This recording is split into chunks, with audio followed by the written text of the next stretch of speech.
Muy bien, hermanos, vamos a tomar asiento para comenzar. Y vamos nuevamente al Evangelio de Lucas, capítulo 6, por favor. Evangelio de Lucas, capítulo 6, versículos 20 al 26, vamos a leer. Lucas 6, 20 al 26. Y alzando los ojos hacia sus discípulos, decía: Bienaventurados vosotros los pobres, porque vuestro es el reino de Dios. Bienaventurados los que ahora tenéis hambre, porque seréis saciados. Bienaventurados los que ahora lloráis, porque reiréis. Bienaventurados seréis cuando los hombres os aborrezcan y cuando os aparten de sí y os vituperen y desechen vuestro nombre como malo por causa del Hijo del Hombre. Gozaos en aquel día y alegraos, porque aquí vuestro galardón es grande en los cielos, porque así hacían sus padres con los profetas. Mas ay de vosotros ricos, porque ya tenéis vuestro consuelo. Ay de vosotros los que ahora estáis saciados, porque tendréis hambre. Ay de vosotros los que ahora reís, porque lamentaréis y lloraréis. Ay de vosotros cuando todos los hombres hablen bien de vosotros, porque así hacían sus padres con los falsos profetas. Hemos visto hasta aquí la primera parte de este texto, que son las bienaventuranzas, como se conocen, o donde el Señor expresa el carácter de los verdaderos creyentes y en consecuencia también muestra por qué son bendecidos, por qué pueden ser llamados dichosos o felices. Lo primero que vimos fueron las 4 bienaventuranzas del versículo 20, la segunda parte del versículo 20 hasta el versículo 23. Dice que son bienaventurados los que son pobres, pero obviamente se está refiriendo a la pobreza espiritual, al reconocimiento de la necesidad imperiosa que tiene de salvación y que no puede obtener con sus propios medios, al reconocimiento de su condición precaria en términos espirituales, no tiene nada que aportar para poder llegar a ser aceptado por Dios. Luego, bienaventurados o dichosos los que ahora tienen hambre, dice, porque seréis saciados, y está hablando allí, como hemos visto anteriormente, del hambre espiritual, también hambre y sed de justicia, dice Mateo, para poder ayudarnos a entender lo que realmente significa. No es hambre de una satisfacción material, sino hambre de una satisfacción espiritual, la justicia del Señor. Luego, en tercer lugar, dice: bienaventurados los que ahora lloráis, porque reiréis, y se está refiriendo en ese caso a los que lloran por sus pecados, los que luchan, miran su propio corazón y se dan cuenta de que han ofendido a Dios y en consecuencia lloran, se arrepienten genuinamente, se entristecen y cambian de actitud cuando ven su propio pecado y entienden que eso es una ofensa en contra de Dios. Y en cuarto lugar, quiero decir, bienaventurados los que son perseguidos, cuando los hombres os aborrezcan, dice, y eso es lo último que vimos, que es una anticipación de lo que iba a suceder con los discípulos y posteriormente también con todos los genuinos creyentes, con la iglesia del Señor Jesucristo. Habiendo dicho estas 4 cosas respecto a lo que significa el carácter de los verdaderos creyentes, ahora del versículo 24 al 26 va a ser el contraste. Un contraste bastante marcado, pero que tiene relación directa con las bienaventuranzas, y esos son los que se conocen como los ayes. Primero las bienaventuranzas, luego los ayes. Ahora, cada uno de estos ayes tiene relación con una bienaventuranza, pero en sentido inverso. Y otra vez aquí vemos cómo vamos a decirlo así, la economía en el reino de los cielos es totalmente distinta a la percepción o a la forma en que nosotros valoramos las cosas aquí en la tierra. Porque, dice el versículo 24, más hay de vosotros ricos, porque ya tenéis vuestro consuelo. Pero nosotros decimos, no, eso no es así, porque los ricos tienen todo lo que necesitan para su satisfacción. Hay de vosotros los que ahora estáis saciados. Bueno, estar saciado es una muestra de satisfacción también. Pero dice aquí, hay de ellos porque tendréis hambre. Hay de vosotros los que ahora reís, porque lamentaréis y lloraréis. Recuerden el contraste cuando dice: bienaventurados los que ahora lloráis, porque reiréis. Y acá es al revés. Ahora reís en el presente, pero lamentaréis y lloraréis después. Y versículo 26, Ay de vosotros cuando todos los hombres hablen bien de vosotros, porque así hacían sus padres con los falsos profetas. Y aquí está el otro contraste de la última bienaventuranza. Bienaventurados cuando los hombres os aborrezcan, pero acá dice, ay de aquellos de ustedes cuando los hombres hablen bien de ustedes, es decir, en lugar de aborrecimiento, los amen, los acepten, no los rechacen, no los persigan. Y esto está mostrando que el problema aquí no son las situaciones externas, por decirlo así. Por ejemplo, el problema no es la riqueza, el problema no es la saciedad, el problema no es reír, el problema no es la aceptación del hombre, sino que el problema es el corazón de aquellos que son ricos, que ríen, que no tienen hambre y están saciados, y aquellos que tienen la aceptación de los hombres. El problema es el corazón de esas personas. Por eso podríamos decir como un resumen de lo que hemos dicho hasta ahora, que así como las bienaventuranzas describen el carácter de un verdadero creyente, por contraste los ayes describen el carácter de un incrédulo o un falso creyente. Los ayes son lamentaciones de Jesús por la condición de los hombres que viven en función de las cosas terrenales, donde tienen puesta la mirada, ese es el énfasis, y buscan su satisfacción por medio de ellas. Es decir, ellos buscan ser satisfechos en sus necesidades más importantes, pero buscan en el lugar equivocado, buscan en las cosas temporales satisfacer las necesidades espirituales profundas del corazón humano, de tal manera que ahí está el gran problema de estas personas. No está necesariamente en el hecho de tener cosas materiales, de ser saciados, de reír y de ser aceptados por los hombres, sino está en el hecho de que están buscando en esas cosas la satisfacción a sus necesidades fundamentales.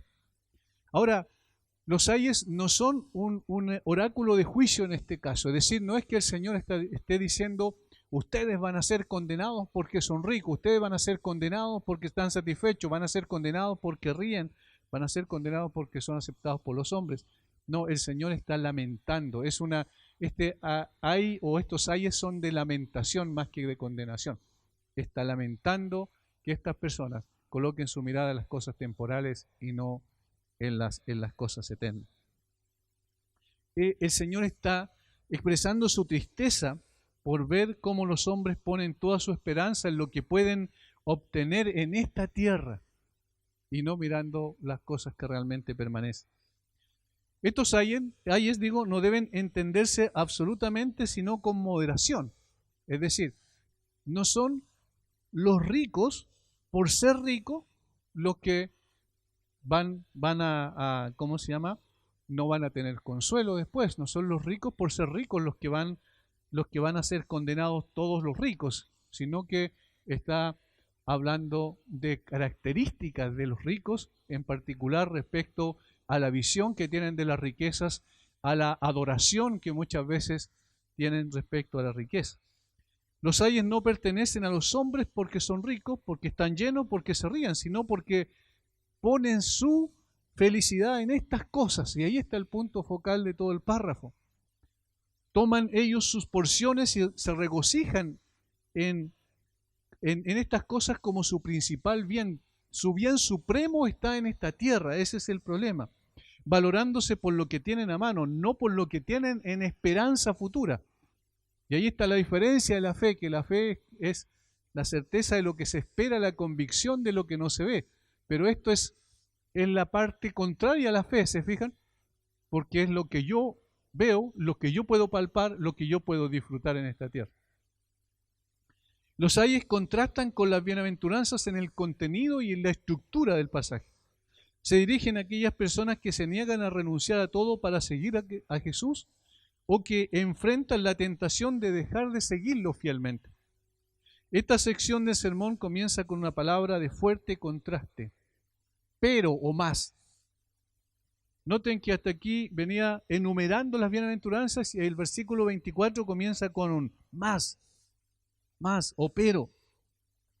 Y como alguien escribe, el uso de esta palabra es la implicación, o mejor dicho, es una fuerte conjunción adversativa que indica que los ayes pronunciados sobre quienes rechazan a Jesucristo están en contraste directo con las bendiciones concedidas a los verdaderos creyentes del Señor. Ay significa cuán terrible es tu condición. Ese es en el fondo lo que está enumerando. Cuán terrible es la condición de esto. Cuán bendita es la condición de aquellos, cuán terrible es la condición de ustedes.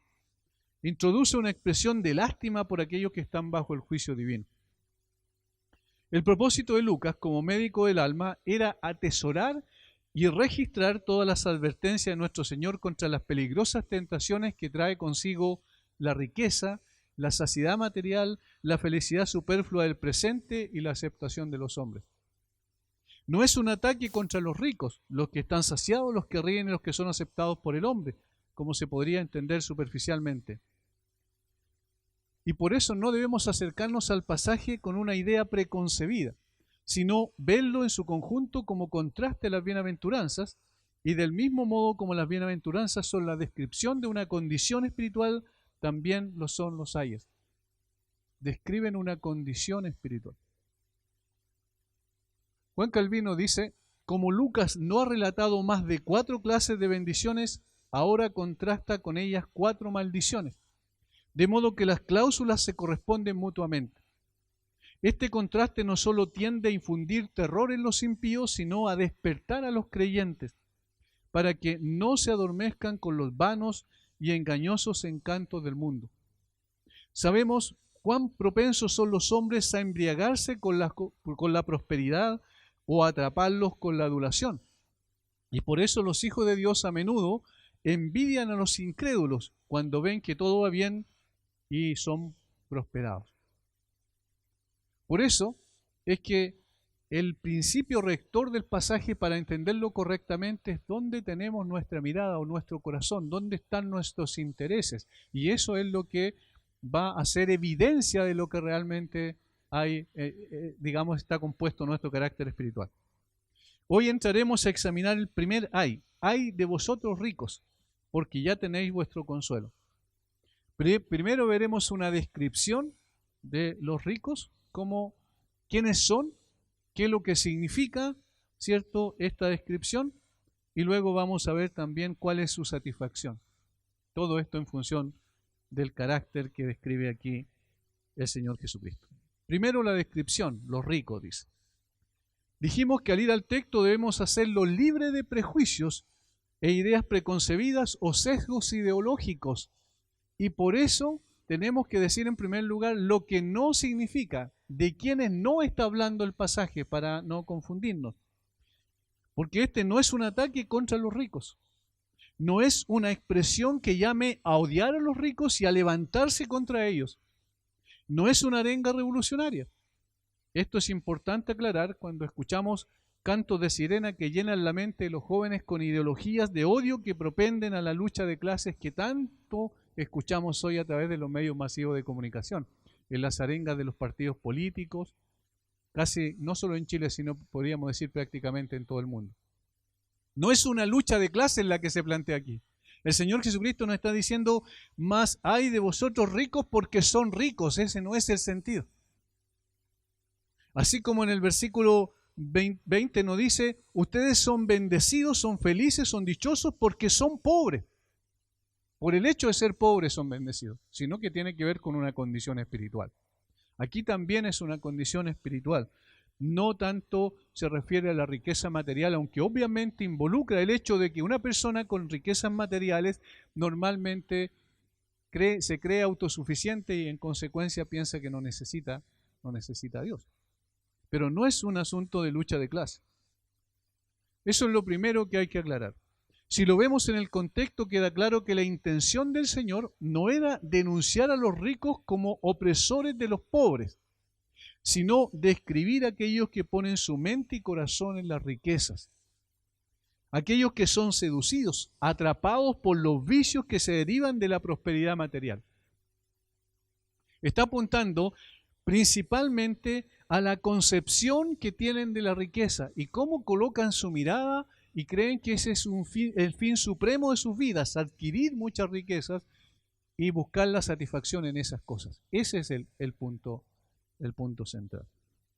Como la pobreza no es ni buena ni mala en sí, no puede ser aceptada por Dios si no va acompañada de las gracias y virtudes que convienen al estado afligido, es decir, tiene que ser una pobreza de tipo espiritual, de una persona que considere su precariedad absoluta delante de Dios, de modo que también las riquezas no nos convierten en objeto del odio de Dios, a menos que vayan acompañadas de esos vicios que frecuentemente brotan de una opulenta fortuna.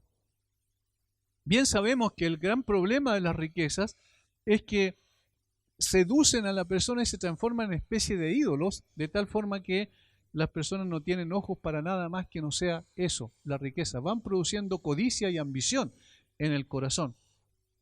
Los ricos, contagiados de vicios como estos, son objeto de la aflicción aquí denunciada, y no los que hacen un uso adecuado de sus riquezas y poseen por gracia divina las disposiciones y virtudes que deben acompañar a la opulencia. ¿Puede haber ricos genuinamente creyentes y hombres de fe? Por supuesto que sí. Así como también hay pobres que son impíos, así también hay ricos que pueden ser piadosos. Y al revés también es verdad. Así como hay pobres que son piadosos, también hay ricos que son impíos. Pero el punto central aquí, otra vez quiero enfatizar esto, tiene que ver con la manera en que se conciben las cosas y lo que produce en el corazón, el tener, el poseer riquezas materiales.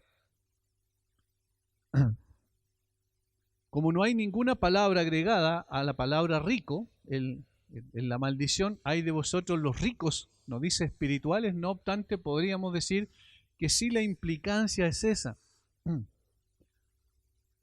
Hay de vosotros los ricos de espíritu, ustedes que son orgullosos, codiciosos, amantes de los placeres, porque habéis recibido vuestro consuelo. Ese es el punto aquí. Por lo cual es evidente que Jesús no está hablando de ricos universalmente. Por ejemplo, Abraham, incluso el mismo Jacob, David, José de Arimatea, eran ricos. El mismo Salomón era muy rico. El lenguaje es simplemente una expresión enérgica de la condición desesperada de aquellos que solo tienen riquezas terrenales como su porción. Estas personas son dignas de conmiseración porque al momento de partir, todo aquello por lo cual lucharon toda la vida se desvanece y no les queda más que comparecer ante el trono de Dios para ser condenados, porque todo lo que obtuvieron no les sirve absolutamente de nada. ¿Se dan cuenta dónde está el enfoque del Señor Jesucristo?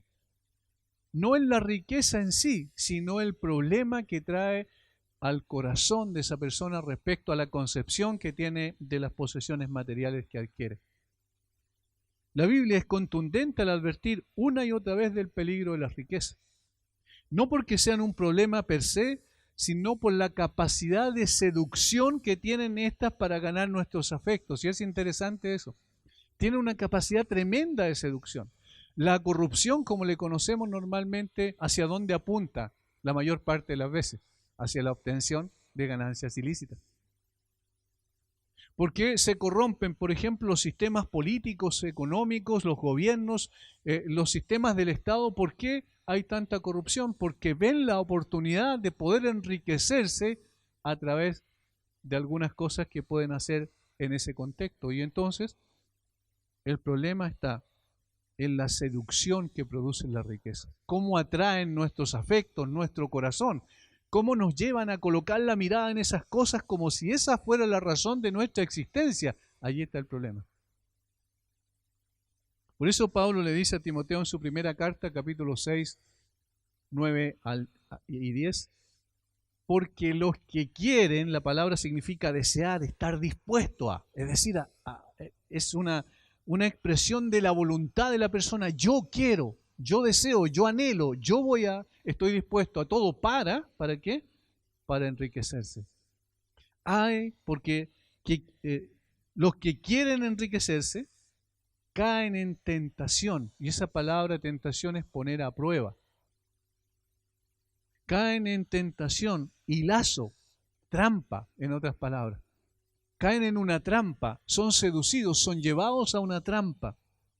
Y en muchas que dice, codicias necias y dañosas. ¿Se dan cuenta cuál es el problema? Es un problema del corazón que tiende a codiciar esas cosas, a anhelarlas fuertemente de tal forma que coloca todos sus esfuerzos, su sacrificio para lograr ese objetivo. Codicias necias y dañosas que hunden a los hombres en destrucción y perdición. Ahí está el problema. Porque raíz de todos los males, dice Pablo, no es el dinero, dice, raíz de todos los males es el amor al dinero. Es el amor al dinero, en otras palabras, avaricia. El cual codiciando, otra vez aparece la palabra codicia, codiciando algunos se extraviaron de la fe y fueron traspasados de muchos dolores. Ahí está la explicación más evidente de eso. Alguien va a decir, bueno, pero Santiago habla sobre los ricos opresores, los que oprimen a los pobres. Bueno, ese es otro contexto y tiene que ver con otra cosa, pero aquí el Señor está apuntando al problema de carácter de una persona que es seducida fácilmente por la riqueza y que llega a ser parte de su principal objetivo en la vida. Eso es lo que está diciendo.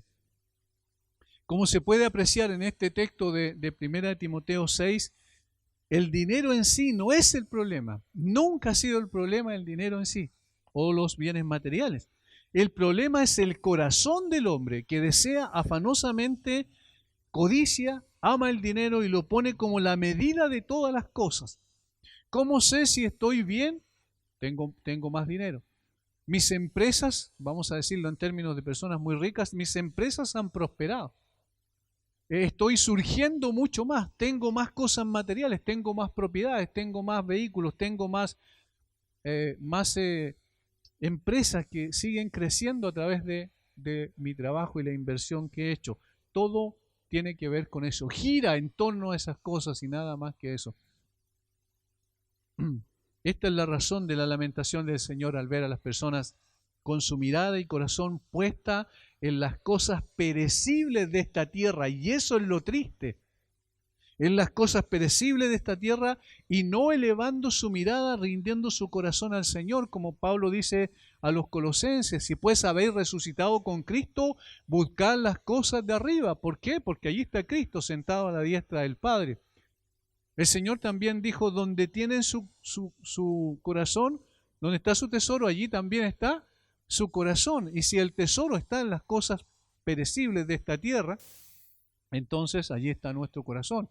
Y donde está el corazón del hombre, por supuesto, está diciendo que allí está también el objeto de su mayor placer, en este caso la riqueza. El peligro más obvio que presentan las posesiones mundanas para nuestro bienestar espiritual es que se convierten prácticamente, y aquí vamos ahondando mucho más al tema principal, se convierten prácticamente en un sustituto en nuestro corazón de aquel objeto al que debe ser nuestra suprema devoción, de aquella persona que debe ser el objeto de nuestra suprema adoración. En otras palabras, lo que está diciendo aquí el Señor es que el dinero para estas personas, la riqueza material, se transforma en su Dios. ¿Cuál es el Dios de estas personas? La riqueza material. Ojo que aquí está dando un ejemplo, pueden ser muchas otras cosas. El ídolo puede ser, incluso la misma familia puede transformarse en un ídolo. Tenemos que amar a nuestra familia, cuidarla, pero cuando se coloca en el lugar de Dios la situación se complica. Puede ser el trabajo, puede ser la profesión, pueden ser cualquier otras cosas, pero aquí el ejemplo es respecto a los bienes materiales, en este caso la riqueza, principalmente porque eso es lo que más anhela el corazón del hombre. Quizás una de las cosas por las cuales vive es aquello precisamente. Se transforma en un ídolo, se coloca en el lugar de Dios de tal forma que se desplaza a Dios y ya el objeto de adoración no es Dios, sino la misma riqueza. Claro, es más fácil eso, ¿cierto? Porque las riquezas, las cosas materiales son palpables, son visibles. Yo las tengo ahí frente a mí, me producen satisfacción inmediata, porque yo tengo y entonces puedo hacer lo que yo quiero con aquello, pero Dios no se ve. Son medios disponibles para realizar lo que queremos, esos son las riquezas.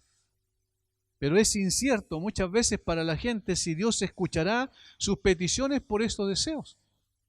No, ¿para qué? Si yo tengo lo que necesito aquí. Y entonces fíjense cómo se desplaza. ¿Para qué necesito a Dios? Si tengo todo para la satisfacción de mis deseos más profundos, entonces no necesito a Dios. Entonces la mirada se coloca solamente en las cosas de esta tierra. De este modo, estas cosas ministran a las inclinaciones corruptas de nuestra naturaleza. Y entonces se van transformando en algo absolutamente pecaminoso. No porque lo sean en sí, sino por la forma en que yo aprecio estas cosas. Esto entonces fue parte del significado de lo que el Señor quiso transmitir cuando conecta el tener con el confiar en las riquezas. El peligro de poseer riquezas es la seguridad carnal a la que conducen, el de desearlos o perseguirlos hasta el punto de un objeto de este mundo se nos presenta como un fin, no como un medio, como la razón de nuestra existencia. Por eso yo insisto en el punto, no se trata de tener o no tener, se trata de que estas cosas no sean los que nos lleven a dejar a Dios de lado y a considerar aquello como el fin último de nuestra vida, es decir, la riqueza. El dinero, quiero decir, es una especie de creación y da al que lo tiene una imaginación de su propio poder. Eso es lo otro que conduce. Es decir, nos lleva a la idolatría. Lo otro que hace es nos da un falso sentido de seguridad porque pensamos que tenemos todo lo necesario para todas las satisfacciones de todas nuestras necesidades. Y nos da también un sentido equivocado de poder. ¿Qué es lo que produce la adquisición o la creciente adquisición de riquezas? Como que la persona puede dominar todo lo que quiere y puede comprar todo lo que quiere. Incluso puede comprar algunas influencias, ¿cierto?, dentro de los sistemas políticos o económicos o incluso algunas cosas importantes de los estados, de los gobiernos. Tienen el poder en sus manos y eso es lo que da precisamente también el dinero. Por lo tanto, son peligrosas porque llevan a la idolatría, son peligrosas porque dan un falso sentido de seguridad, no necesito nada más, y además porque dan un sentido de poder y autoridad sobre todo. Este parece ser el problema central al que apunta el Señor. Cuando pensamos en el problema de la riqueza, por supuesto todo se deriva de esto, pensamos en la idolatría, como dijimos. Los objetos o las posesiones llegan a ser un Dios que desplaza de nuestros afectos y adoración al único Dios verdadero. Esto es algo que en el mismo contexto del Sermón del Monte el Señor expresó claramente, pero ahora en Mateo. Dijo él, ninguno puede servir a dos señores. Fíjense cómo los presenta. Dos señores. Uno, ¿cuál es? Las riquezas, o Mamón, dijo él, ¿cierto? Y la otra es el Señor, es decir, el Dios verdadero. Ninguno puede servir a dos señores. No se puede servir a las riquezas y a Dios al mismo tiempo. Porque aborrecerá al uno y amará al otro, estimará al uno y menospreciará al otro. No podéis servir a Dios y a las riquezas. Mateo 6, 24. ¿Notan cuál es el problema? Se presenta como una especie de Dios. ¿Por qué? Porque la gente concibe en general a Dios como aquel que le da todo lo que necesita. Y entonces las riquezas nos dan todo lo que necesitamos. Entonces se transforma en un Dios. ¿Qué es lo que no puede apreciar la persona allí en esos casos? La condición de su corazón y la necesidad de su corazón. Y todo el oro del mundo no puede satisfacer esa necesidad fundamental. Y entonces se desplaza la vista y se comienza a colocar en aquellas cosas que podemos poseer. Las posesiones materiales entonces llegan a ganar nuestros afectos de tal manera de transformarnos en personas cuya confianza y esperanza está en ellas y no en Dios. Por el mismo contexto notamos que ese es el contraste con los pobres en espíritu. Aquellos que son conscientes de su precariedad absoluta, que saben que no poseen nada, que no pueden ganar el favor de Dios, que no tienen mérito alguno delante de Dios, que se ven a sí mismos como mendigos espirituales, que saben que si Dios no extiende su mano de gracia sobre sus vidas, no tienen ninguna esperanza. Esos son los bienaventurados. El contraste es vívido y podríamos decir dramático también entre unos y otros, porque estos ricos son todo lo contrario a los pobres espirituales. Los ricos que describe Jesús son aquellos que aman las riquezas, que la tienen como su fuente de placer, como fin supremo en la vida, como su mayor satisfacción.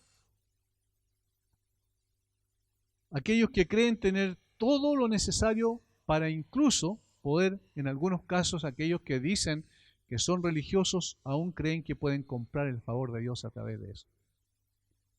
¿Se acuerdan el ejemplo que el Señor puso cuando estaba en el templo y pasaron todos a ofrendar? Y luego pasó esa mujer pobre que dio todo lo que tenía y el Señor dijo que ella dio mucho más que los demás, aunque en cantidad, cuantitativamente, la mujer dio algo insignificante en comparación a lo que daban los demás. Esas personas que daban más pensaban que por ese hecho se ganaban el favor de Dios. Pero el dar no tiene que ver con cantidad, sino que tiene que ver con el corazón con el cual se hace. El Señor otra vez apuntaba al asunto del corazón. Bueno, las personas que tienen más a veces piensan que pueden ganarse el favor de Dios. Hay personas, por ejemplo, que asisten circunstancialmente a una iglesia y luego van y dan una buena ofrenda, ¿cierto? Y entonces piensan que con eso pueden tener tranquila su conciencia porque han hecho algo y Dios entonces es su deudor, les debe algo por lo que ellos han hecho. Estas personas que son descritas aquí viven para las cosas perecibles, trabajan para ellas, se esfuerzan y logran con creces los antojos de sus corazones, pero se olvidan de aquello que trasciende, que permanece para siempre, aquella comida que a vida eterna permanece, por la cual el Señor Jesucristo dijo que había que trabajar en Juan 6:27. Trabajar no por la comida que perece, sino por la que a vida eterna permanece. Y estaba apuntando a sí mismo, dijo, la cual dará el Hijo de Dios. Por tanto, hermanos, como dije, aunque aquí habla específicamente de las riquezas por ser lo que más seduce nuestros deseos naturales del corazón, también podríamos decir que nosotros debemos estar dispuestos a sacar la mirada de aquellas cosas que perecen y colocarla en las cosas que permanecen, porque ese es el punto principal que define a un creyente de un incrédulo. No es el hecho de tener su nombre escrito en un libro de membresía de una iglesia, sino es el hecho de que esa persona, porque ha nacido de nuevo, porque tiene una nueva naturaleza, entonces está preocupado de poder honrar al Señor con todo lo que es y con todo lo que tiene. Su mirada no está puesta en lo que puede poseer o llegar a poseer, sino está puesta en el Señor, que por su sangre lo compró y lo poseyó para sí. Cuando nos olvidamos de aquello que trasciende, que permanece para siempre, aquella comida que a vida eterna permanece, entonces estamos cayendo en el mismo vicio que el Señor está criticando aquí respecto de estas personas.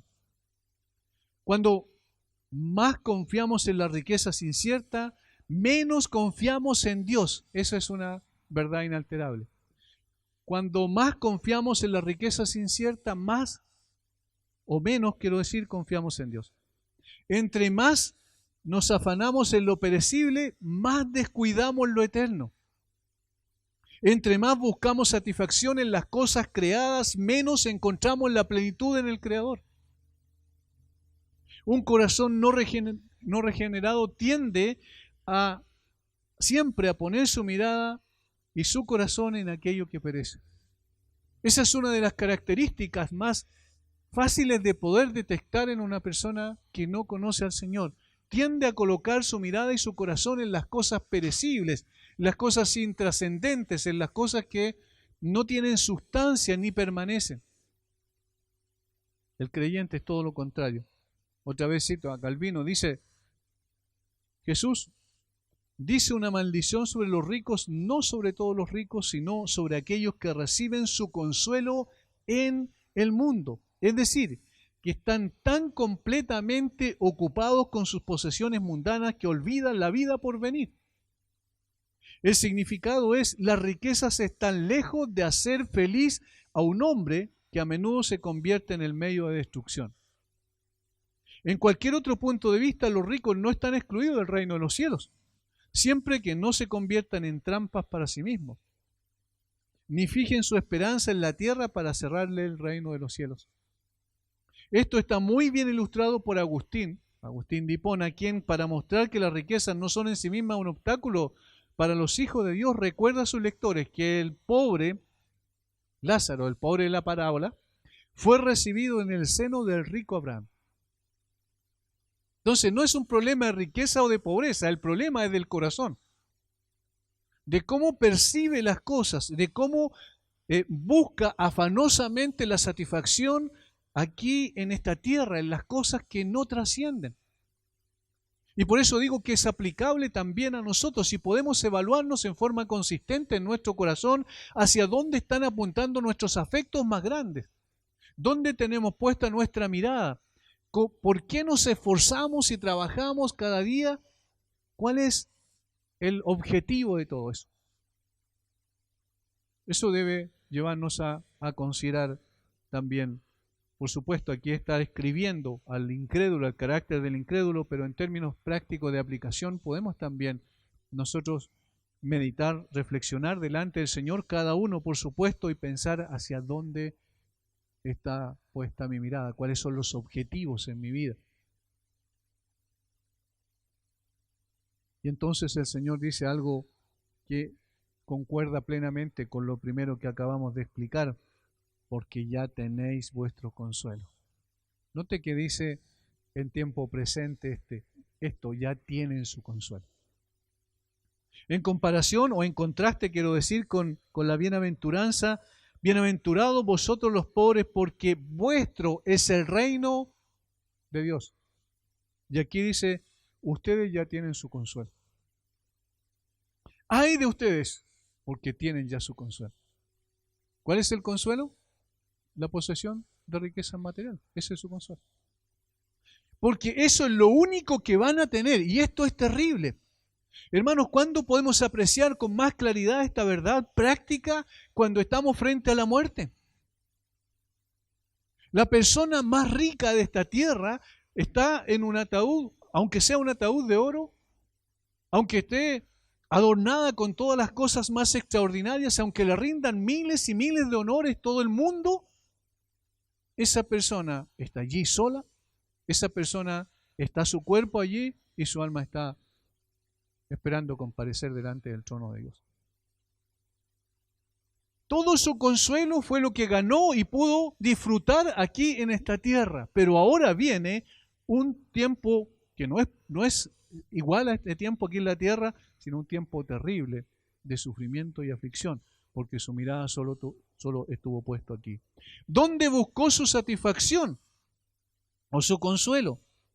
En aquello que poseyó, en aquello por lo cual luchó y trabajó y se afanó durante toda su vida.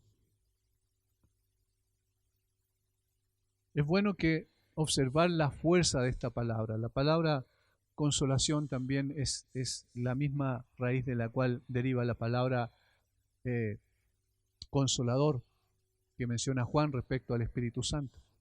Es uno llamado al lado de otro para poder ayudarle, para poder fortalecerlo, para poder sostenerlo cuando las cosas vienen mal. Bueno, ¿dónde se apoyaba el rico? Ese es lo que el Señor está diciendo. En su riqueza. ¿En qué confiaba el rico? En sus riquezas. ¿Cuál era su consuelo en momentos de dificultad? Sus riquezas. Podía tener los mejores médicos que quisiera tener porque podía comprar todos esos servicios sin mayores dificultades. Incluso puede tener después el funeral más extraordinario, como acabo de mencionar. Sin embargo, allí quedó su consuelo, solamente en lo que pudo obtener en esta tierra. No hay ninguna posibilidad de trascender en cuanto a vida eterna, sino que por el contrario va a tener que comparecer delante del trono de Dios. Y tal como la parábola del rico y Lázaro, ese hombre rico tuvo absolutamente todo aquí en la tierra. Pero cuando pasó de la vida a la muerte, ¿cierto? En este trance que todos vamos a pasar, ¿qué es lo que ocurrió con él? Estaba sufriendo, dice, indeciblemente, mientras Lázaro, que aquí no tuvo nada, pudo tenerlo todo, porque fue llevado al seno de Abraham. Esta palabra se utiliza a modo de contraste con el consuelo que se promete al cristiano en las bienaventuranzas. Noten, bienaventurados vosotros los pobres, porque vuestro es el reino de Dios. ¿Qué es más importante si lo pesamos? ¿El reino de esta tierra? ¿Ganar el reino de esta tierra? Es decir, todas las cosas que, recuerden, el diablo le prometió al Señor Jesucristo: yo te doy todos los reinos del mundo si postrado me adorares. ¿Eso es más importante? No, no, no. Lo más importante es el reino de los cielos. ¿Qué diferencia, qué contraste grande hay entre una cosa y otra? La satisfacción circunstancial de este mundo versus el sufrimiento terrible más allá de este mundo. El consuelo en la plenitud de esa palabra que incluye ayuda, guía, aliento y apoyo es la promesa peculiar del Evangelio. Solo el Evangelio puede dar esa promesa. No teniendo nada, un creyente lo posee todo, porque tiene a Cristo. No teniendo a Cristo, lo puede poseer todo, pero no posee nada. Ese es el gran dilema. Hay algo muy terrible en la insinuación del texto, que aquellos que tienen riquezas reciben así su porción, tal como es, en su totalidad, en lugar del don celestial del Evangelio. Aquí tienen todo lo que necesitan, allá no tendrán absolutamente nada. La misma doctrina está implícita en las palabras de nuestro Señor, como dije en la palabra del rico y Lázaro. Hijo, recuerda que en tu vida recibiste tus bienes, le dice Abraham al rico. Recibiste tus bienes, disfrutaste tus bienes, aprovechaste tus bienes, te dieron satisfacción circunstancial todos tus bienes que tuviste. Y Lázaro también, él tuvo lo malo. Pero ahora él es consolado y tú estás atormentado. ¿Notan? Por eso es que es una palabra de tristeza. El Señor se entristece profundamente al ver la condición de estas personas porque está evaluando su corazón. Porque está diciendo, no tiene sentido lo que tú has hecho. No tiene sentido el hecho de que tu corazón esté puesto aquí en la tierra. Tienes que levantar tu mirada y colocarlo en el cielo, en lo que realmente permanece para siempre. Como dijo Pablo a los Corintios, no mirando nosotros las cosas que se ven, sino las que no se ven, porque las cosas que se ven son temporales, pero las que no se ven son eternas. Hermanos, otra vez, esto no significa que los bienes materiales sean malos en sí mismos. Esto no significa que una persona rica no pueda ser un hombre piadoso, como dijimos, sino significa que es más factible que nos seduzcan y nos lleven a colocar todo nuestro esfuerzo y nuestra mirada y nuestra visión en las cosas de este mundo que perece. Y entonces sacar la mirada del Señor. ¿Recuerda cuál fue el precio que pidió Judas por vender al Señor Jesucristo? Lo vendió por dinero. Qué terribles son estas palabras. Ellos ya tienen su consuelo, ustedes ya tienen su consuelo. Ahora en el presente, aquellos que ponen su corazón en las riquezas, estas son su único consuelo que tendrán, lo que les proporciona la riqueza. Comodidades, placeres, satisfacciones momentáneas, esto será lo único que tengan. ¿No les parece que esta enseñanza del Señor Jesucristo ha sido corroborada en nuestro país? Los últimos 30 años ha sido de prosperidad material en nuestro país. Hermanos, era muy difícil antes que las personas tuvieran un vehículo en nuestro Chile, por lo menos cuando nosotros éramos chicos. Hoy, la mayor parte de la gente puede tenerlo y no tiene nada de malo tenerlo. Yo quiero que me entiendan el contexto de lo que quiero decir. Pero ¿qué ha pasado en la medida en que la prosperidad ha aumentado en nuestro país? ¿Saben lo que ha aumentado también? El ateísmo. ¿Se dan cuenta? Miren, lo que el Señor está diciendo aquí. Porque la gente ha puesto su confianza y su esperanza en aquellas cosas que ha ganado con su sacrificio, quizás con su esfuerzo, como queramos llamar, pero el problema está en el hecho de que la gente está confiando en esas cosas que tiene y entonces ha dicho, ¿para qué necesito a Dios? ¿Recuerdan una de las advertencias más terribles que el Señor le da a través de Moisés al pueblo de Israel? Cuando comas, dice, de lo que tú no sembraste, cuando lo tengas todo, cuando entres a poseer una tierra que yo te doy, pero que tú no hiciste nada para que te diese todo lo que te da, que es próspera en muchas cosas, y cuando te sacies y digas, por mi justicia, yo tengo esto. ¿Ven a dónde está el problema? Prosperidad material, y entonces me olvido de Dios. Ya Dios no tiene ninguna importancia. Eso es lo que está pasando. Hermanos, si buscamos la satisfacción solamente en estas cosas, estamos perdiendo nuestro tiempo y estamos equivocando nuestra visión de cómo debe ser el corazón de un creyente. El corazón de un creyente debe ser seducido por Cristo.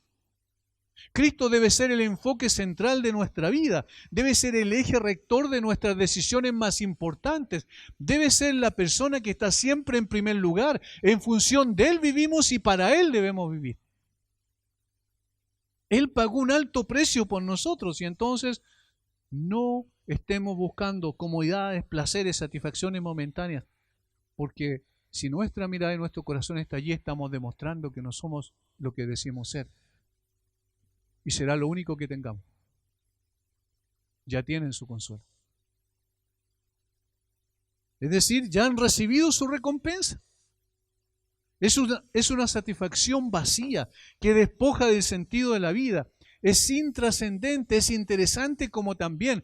Miren cómo se unen todas las cosas. Si uno piensa y lo aplica en términos generales a todo lo que pasa, también esto de colocar la mirada en lo que es de esta tierra, en lo inmanente.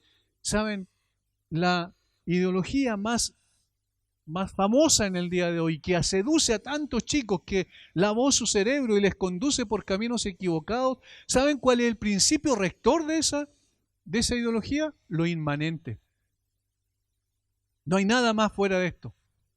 El hombre es una máquina, son materialistas filosóficamente hablando. El hombre es una máquina, deja de existir, muere aquí y dejó de existir, se acabó, no hay nada más fuera de esto. Solo preocúpate de lo que tienes delante de tus ojos. Ese es el mensaje que le están transmitiendo a través de los sistemas educativos. Ese es el mensaje que se transmite a través de los sistemas, digamos, de comunicación global. Solo importa lo inmanente, lo de esta tierra. El pensador italiano marxista Antonio Gramsci decía eso. Su filosofía principal está basada en el inmanentismo, le llamaban.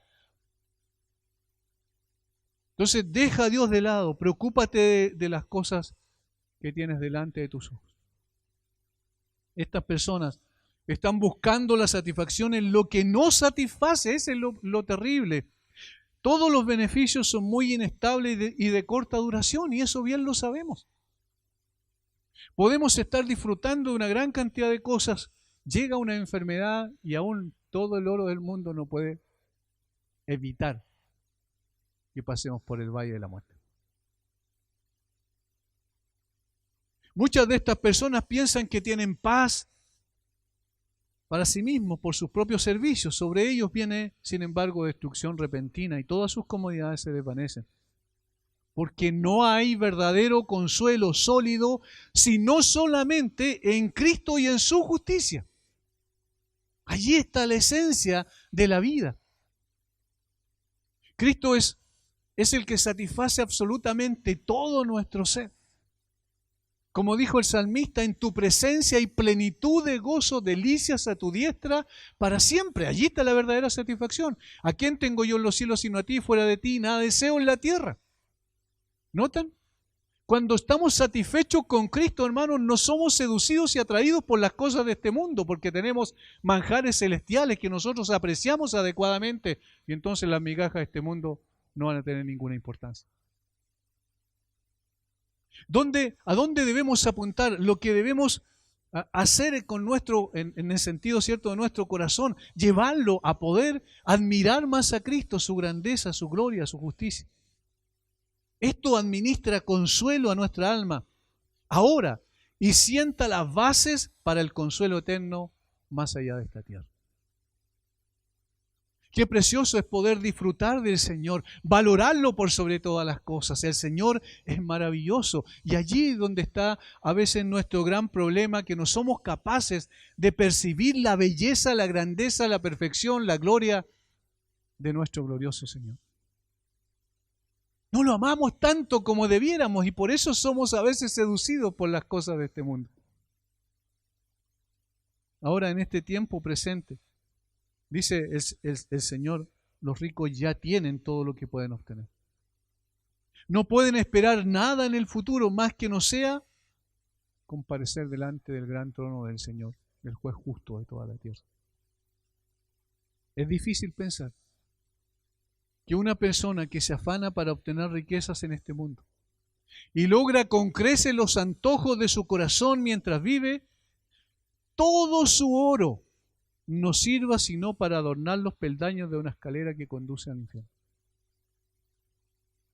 Todo su oro, todas sus riquezas, todas sus posesiones, todo aquello por lo cual luchó, no sea más que aquello que adorna la escalera que lo conduce al infierno. Esto es terrible. Por eso es que el Señor, la expresión es una expresión de tristeza. Es una expresión de lamentación. ¡Ay de ustedes, ricos! ¡Ay de ustedes que viven para las cosas solo de este mundo! ¡Ay de ustedes que luchan y se sacrifican y dan tiempo y dan todo su trabajo para obtener estas cosas! Y no levantan su mirada a los cielos y no doblan sus rodillas delante del Creador. Un país próspero no significa necesariamente un país más cerca de Dios. Lo que ha pasado con nuestro país es todo lo contrario y nosotros lo podemos apreciar. Solo en Cristo hay verdadera satisfacción. Solo en Cristo hay verdadera satisfacción. Los creyentes poseemos un reino cuya belleza, riqueza y esplendor no tiene ninguna comparación con lo que pertenece a este mundo pasajero. Nosotros somos poseedores de un reino,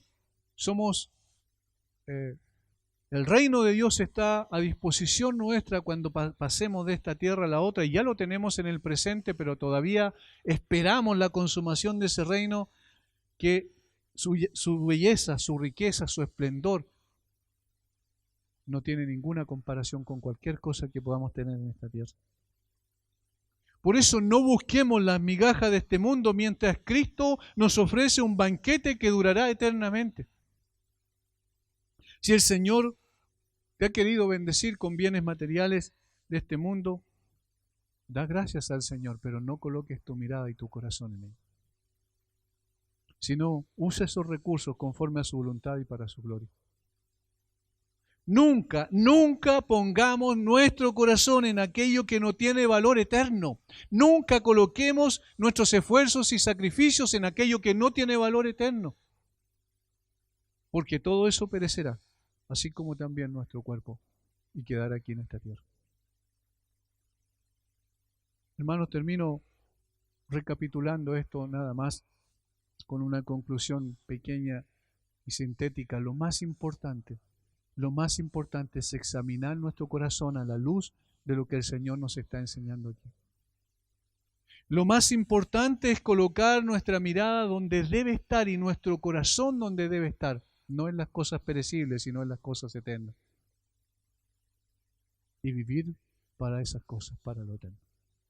Y si el Señor nos ha dado satisfacción a través de otras cosas que son materiales y que nos ayudan a tener comodidad en la tierra, por supuesto, no despreciamos los bienes o los dones que el Señor nos concede, pero que nuestro corazón nunca, nunca esté en esas cosas, porque nos desviarán de la verdad y de la fidelidad al único que le debemos fidelidad, que es nuestro glorioso Redentor.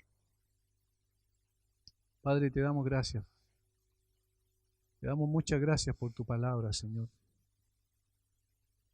Gracias porque aunque la descripción es del carácter de un incrédulo, sin embargo, Señor, también nos ayuda a nosotros a no dormirnos, a estar atentos, alertas, cuando a lo mejor sin que ni siquiera podamos pensarlo, estamos siendo seducidos, Señor, llevados hacia colocar nuestra mirada en las cosas perecibles de esta tierra. Todavía tú conoces nuestro corazón y todavía está en un proceso de cambio y transformación. Y a veces, Señor, volvemos nuestra mirada otra vez a estas cosas. Y a veces, Señor, seguimos ambicionando algo que no debemos ambicionar. Que nuestra mayor ambición, ayúdanos a eso, Señor, que tu Espíritu nos guíe a eso, tu palabra nos amoneste, nos corrija. Que nuestra mayor ambición sea darte la gloria a ti, en todas las cosas, en todo momento y en todas circunstancias. Bendice a mis hermanos. Gracias por este tiempo. En el nombre de Jesús.